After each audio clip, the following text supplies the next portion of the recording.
नमस्कार।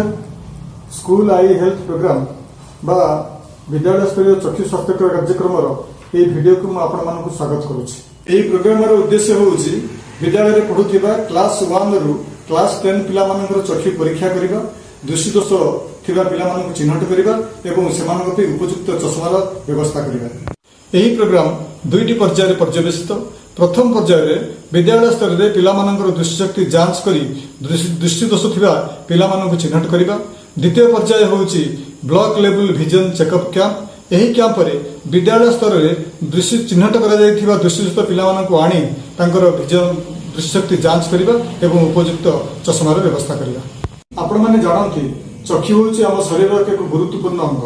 काहेकि आमे चक्षु लगे आमे दुनिया को देखि पारुचे उपलब्धि करि पारुचे। जदि कौन कारणवशत आम दृष्टिशक्ति हर बसवा ताहले कौन हम ना आमर जीवनटा अंधकारमय होमर चक्षुर सुरक्षा नवा बा जत्न नवा आमर एकांत काम्य। दृष्टिशक्ति हरइबार बहुत गुड़े कारण अच्छी से दृष्टिदोष जनित अंधत्व अन्यतम।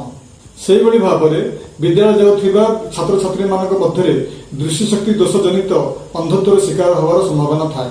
यही सब पिला चिन्हट करने सरकार तरफ स्कूल आई हेल्थ प्रोग्राम आरंभ कर।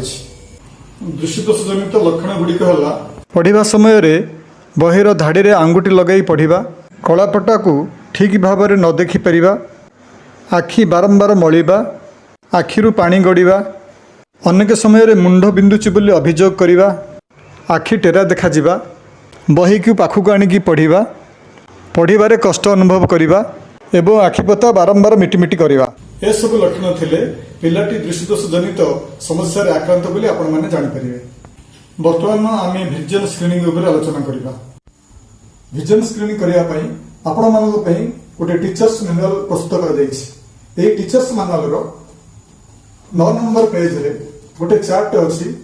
देखो ए चार्ट होछि ई चार्ट। एही चार्ट होछि स्नेलेन्स चार्ट रो जो चार्ट विजन स्क्रीनिंग पे व्यवहार से कॉपी कर जितेबाला आम विजन स्क्रीनिंग करवा ए निर्देशित मुह गुड़िक कौ दिग को अच्छी आम पिला को पचारा। पिला जदि सठिक भाव में उत्तर दे पारा आम बुझी नवा जे पिलाटीर विजन भल अच्छे जहाँ आम गुड बोली कहीपर।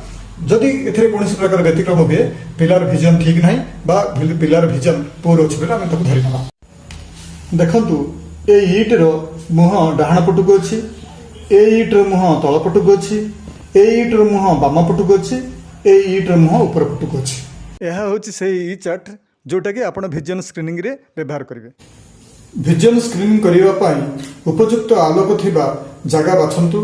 यह श्रेणी गृह हो पारे, बारंडा स्कूल बारंडा हो पारे किंबा विद्यालय परिसर रे थिबा खोला जगह हो पारे। जितेबाला आपण चक्षु परीक्षा करुछंती क्लास वाइज एवं रोल नंबर वाइज चक्षु परीक्षा करंतु, जहाद्वारा अन्य श्रेणी में पाठ पढ़ुवा पिलामानंकर पढ़ारे व्याघात सृष्टि होना। जो जगह आप स्क्रीनिंग करेंगे से जगह दुईटी पॉइंट मार्क करंतु।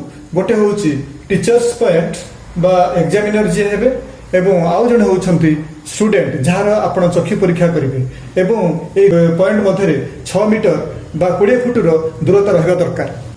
आपण जदि श्रेणी गृह किंबा बारंडारे विजन परीक्षा करने चाहूँगी ताहले सेठार थिबा कांथरे एही चार्ट को झुलाई दिंतु किंबा पेस्ट कर दिंतु।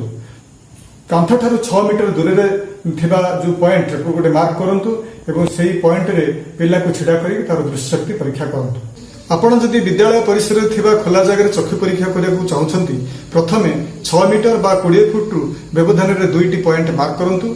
गोटे पॉइंट रे आपण निजे ई चार्ट धरी छिड़ा हुंतु, अपर पॉइंट रे स्टूडेंट को छिड़ा करी तार चक्षु परीक्षा करंतु। जेतेबेले आपण चक्षु परीक्षा करूछंती सेतेबेले गोटे गोटे आखिर चक्षु परीक्षा करंतु। प्रथमे डाहाण आखिर चक्षु परीक्षा करंतु।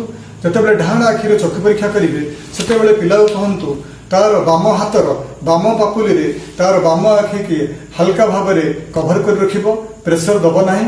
तापरे आपण से समय रे आपण ई चार्ट रे दे जाइथिबा ई की निर्देश करी पिला को कहंतु तार मुहटा केई वाडी की कहि अछि। जदि पिलाटा निर्भुल भाव में सठिक भाव में ईर मुहटा कड़े अच्छी कहीदेला ताहले आपण जानिबे तार से आखिरी दृष्टि डाहाण आखिरी दृष्टिशक्ति ठीक अच्छी तार गुड विजन अच्छी। डाहाण आखि ଏର ଭିଜନ ଚେକଅପ୍ ସରିଗଲା ପରେ ଆପଣ ବାମ ଆଖିରେ ଭିଜନ ଚେକଅପ୍ କରନ୍ତୁ। ବାମ ଆଖିରେ ଭିଜନ ଚେକଅପ୍ କଲାବେଳେ ଆପଣ ପିଲାଟିକୁ କୁହନ୍ତୁ ତାର ଡାହାଣ ହାତର ଡାହାଣ ପାପୁଲିରେ ଡାହାଣ ଆଖିକୁ ହାଲକା ସେ କଭର କରି ରଖୁ ଏବଂ ସେହି ସମୟରେ ଆପଣ ଇ ଚାର୍ଟରେ ଦିଆଯାଇଥିବା ଇ ଗୁଡ଼ିକୁ ନିର୍ଦ୍ଦେଶ କରନ୍ତୁ। ସେମିତିକା ବାମ ଆଖିରେ ସେ ଯଦି ଇର ମୁହଁଟା ସଠିକ ଭାବରେ କହିପାରିଲା ତାହେଲେ ଆପଣ ଜାଣିବେ ତାର ସେ ଆଖିରେ ଭିଜନ ଭଲ ଅଛି ବା ଗୁଡ୍ ଭିଜନ ଅଛି। ଯଦି ଏଥିରେ କୌଣସି ପ୍ରକାର ବ୍ୟତିକ୍ରମ ହୁଏ, ଧରନ୍ତୁ ସେଇ ଇର ମୁହଁଟାକୁ ଚିହ୍ନଟ କରିବାରେ ସେ ଯଦି କଷ୍ଟ ମାନେ ଅକ୍ଷମତା ପ୍ରକାଶ କରେ ବା ଭୁଲ ହୁଏ, ଆପଣ ଜାଣିବେ ଯେ ତାର ମାନେ ପୁଅର ଭିଜନ ବା ତାର ଆଖିରେ ଦୃଶ୍ୟକ୍ତି ଜନିତ ଦୃଶ୍ୟ ଦୋଷ ଅଛି। ଚକ୍ଷୁ ପରୀକ୍ଷା ସମୟରେ ଦୁଇ ଆଖିରେ ଗୁଡ୍ ଭିଜନ ହେଇପାରେ ବା ଦୁଇ ଆଖିରେ ପୁଅର ଭିଜନ ହେଇପାରେ କିମ୍ବା ଗୋଟେ ଆଖିରେ ଗୁଡ୍ ଭିଜନ ଆଉ ଗୋଟେ ଆଖିରେ ପୁଅର ଭିଜନ ହେଇପାରେ। ସମସ୍ତ କାର୍ଯ୍ୟଧାରାକୁ ଲିପିବଦ୍ଧ କରିବା ପାଇଁ ଦୁଇଟି ଫର୍ମର ବ୍ୟବସ୍ଥା କରାଯାଇଛି, ଫର୍ମ ଏ ଏବଂ ଫର୍ମ ବି। ଏହି ଫର୍ମଟି ହେଉଛି ଫର୍ମ ଏ ପେଜ୍ 1। ଏଥିରେ ଆପଣ ବିଦ୍ୟାଳୟର ସମସ୍ତ ସୂଚନା ପ୍ରଦାନ କରିବେ। ଏହା ହେଉଛି ଫର୍ମ ଏ ର ପେଜ୍ 2। ଏହାକୁ ତିନୋଟି ପାର୍ଟରେ ବିଭକ୍ତ କରାଯାଇଛି। Part 1 to be filled up by the screening teacher, part 2 to be filled up by the ophthalmic assistant at vision checkup camp, part 3 signature of the student after receipt of the spectacle. ତେଣୁ ଆପଣମାନେ part 1କୁ fill up କରିବେ, କିନ୍ତୁ ଏ ଯେଉଁ screening result ଯେଉଁ ଅଛି that is vision good and poor, ସେଥିପାଇଁ G for good P letter use କରିକିରି এই ଫର୍ମଟିକୁ ଫିଲ୍ଅପ୍ କରିବେ। এই ଫର୍ମଟି ହେଉଛି ଫର୍ମ ବି, ଯାହାକୁ କି ବିଓ ଲେବୁଲରେ ପ୍ରିପେୟାର କରାଯିବ। ଏଠାରେ ସମସ୍ତ ତଥ୍ୟ ପ୍ରଦାନ କରିବେ ଏବଂ ଏହାର ଗୋଟେ କପି ବ୍ଲକ ସିଏସ୍କୁ ପଠାଇବେ। ଶେଷରେ ଆଶା କରୁଛି ଏହି ଭିଡ଼ିଓଟି ଆପଣଙ୍କୁ ଭିଜନ ସ୍କ୍ରିନିଂରେ ସହାୟକ ହେବ।